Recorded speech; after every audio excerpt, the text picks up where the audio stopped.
洛杉磯警方近日發布視頻，囚犯喺監獄內因為戒斷反應多次摔倒，最終死亡。內囚犯名為 Stephen Miller， 55歲。3月9號凌晨1點15分左右，Miller 因為車輛違規被逮捕。當時執法人員發現佢嘅車燈熄滅，隨即將佢睇下。喺逮捕嘅過程中，警方發現佢有重罪逮捕令，並且喺車後備箱發現咗非法毒品。Miller 喺被拘留嘅時候表示，車內嘅毒品都係佢㗎。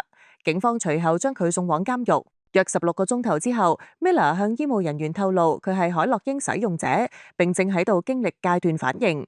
雖然佢接受咗治療，但喺跟住落嚟嘅2日之內，佢嘅健康狀況惡化。3月11號凌晨5點，Miller 喺監獄內站立嘅時候首次摔倒，頭部撞擊地面。